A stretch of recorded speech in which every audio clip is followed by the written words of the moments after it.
Welcome back. Housing remains a major issue for many public servants in the country. But despite this, many continue to provide government services to make ends meet. Popondetta Secondary School is one among many schools lacking proper housing for teachers. Sheila Malkin visited the school yesterday and files this story. Popondetta Secondary School, located in the heart of Popondetta town, is a level 9 school with a current student population of 795. Built in 1956 by the Anglican missionary, most of the building infrastructures still remains. In an interview with NBC National News yesterday, school principal Clarence Onanis said teachers' housing is one of the major challenges. It's a teachers' houses. That's the biggest challenge. Our teachers are living in remote rundown houses. That's the house you can see on the other side. Those houses have been condemned by health authorities a long time ago, but because we have nowhere else to put the teachers, so teachers live in those places. During the colonial time they built it and it's still there. I get every day teachers saying my water is leaking, there's rain last night and I didn't sleep, and every day I get a note from teachers in my pigeonhole saying those things, and we spend a lot of money just doing bandage kind of things there in that. So if I had the money to do things, that's the first thing I will attend to for the teachers. However, credit was given to the 29 teachers in the school who have worked hard despite the housing plight to see that the standard of teaching and learning improve. Sheila Malkin, NBC National News, Popondetta. Empowering youth to get involved in small to medium entrepreneurship is a great way for solving many issues confronting thousands of unemployed youth in the country. Youth Motivational Speaker and Chief Executive Officer of Motor Vehicle Insurance Limited, Joe Wemin, said this when talking to young aspiring entrepreneurs who gathered for the launch of the PNG Fashion Week website in Port Moresby today. Rose Amos reports.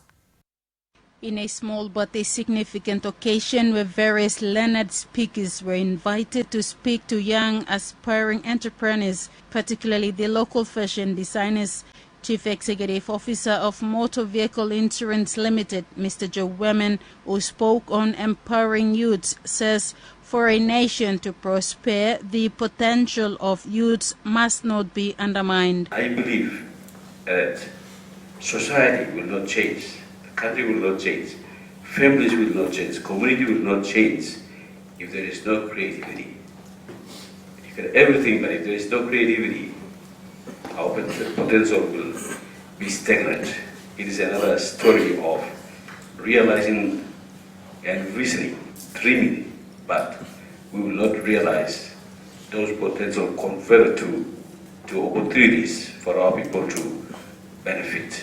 It's been told that thousands of school leavers are pushed out of the normal education system every year, adding to the country's rising unemployment figures. Mr. Joe Wemin believes empowering youths to be creative and engaging them in small to medium enterprises is a way forward in addressing unemployment issues in the country. Now you must realize that we have a vertical education system, meaning that top 10%, right, are going up that way to the tertiary institution. But what about the bulk? So therefore, we have to open up the horizontal opportunities, educational opportunities, the broad-based opportunities, so that those cannot be able to fit into the vertical system, they will let that opportunity so that they can go into life skill training opportunities, business, and to empower themselves. Rose Amos, NBC National News, Port Moresby. Education Minister Nick Kuman says school inspectors in each district are only provided at least 2,500 kina to carry out inspections within a year. This, he says, has caused the lack of inspections in many schools throughout the country and is quite disappointing. Mr. Kuman was responding to questions raised in Parliament by Nuku MP Joe Sungi, who asked why many of the schools in his district were not being inspected by the Education Department. Jay Habakia reports.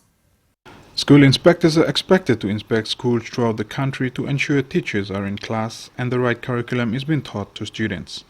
The Nuku MP raised the issue with the Education Minister this morning, querying why high schools in his district were not being inspected and what the problem or hold-ups were within the Education Department. Can the Minister seek the Department's action on the timely inspections to be conducted by the secondary school inspectors placed in provinces? Especially for Sundown, we haven't had any inspections done to my two high schools in Nuku. And I'd like to ask the Minister to find out and give us a response and also tell me if there's anything that is stopping them from not conducting quarterly or 6 monthly inspections that used to be before. Thank you, Mr. Speaker. Minister Kuman said each district had an inspector, but the high enrollment rate and funding constraints as well as mobility issues were causing the non-inspection of schools. He said the amount appropriated annually for inspection purposes was not sufficient for inspectors to carry out their duties effectively. The amount of support that we give to our standard officers right throughout the country is minimal. We give an allocation of about 2,500 each to operate for the entire year. That is not enough to visit every school and visit every teacher. Those are some of the difficulties that is faced. And of course, with the lack of housing and the mobility for the school inspectors to visit all the schools is also some of the impediments that the department is faced with. The minister added that due to these factors, the Department of Personnel Management had created 89 new positions for inspectors, which should be finalized by September in preparation for next year. As soon as the appointments are made, hopefully by end of September this year, we will have more school inspectors right throughout the country. Mr. Kuman says there are many other districts in the country that are also facing similar problems, and with the new inspector positions being created, there is hope that there will be some improvement in the future. Jay Habakia, NBC National News, Port Moresby. The Koki Technical Vocational Training Centre had its first National Certificate graduation today. This graduation is part of the TVET programs implemented in vocational schools. Esther Bralinwani reports.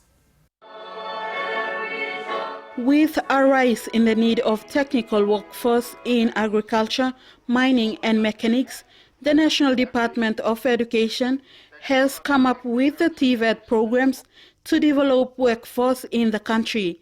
The program was introduced a few years ago. Today at the Koki Technical Vocational Training Center, less than 20 young females among 107 students graduated in the mechanical trade with their first national certificate. It was a challenging 6 months for these young females to be part of the male-dominated trade, but it was worth it after receiving their certificates. Parents and guardians came in numbers to witness the graduation.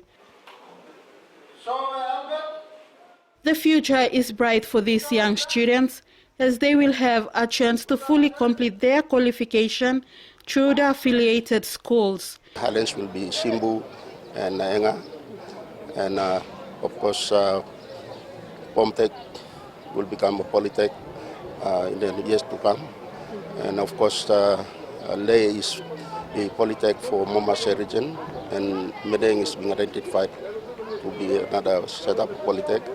For NGA region, we have Kokopo already setting up to be a Polytech, and of course another one set up probably in Bougainville on the island. So that this decision has to be made by together with the provinces to collectively to establish those institutions.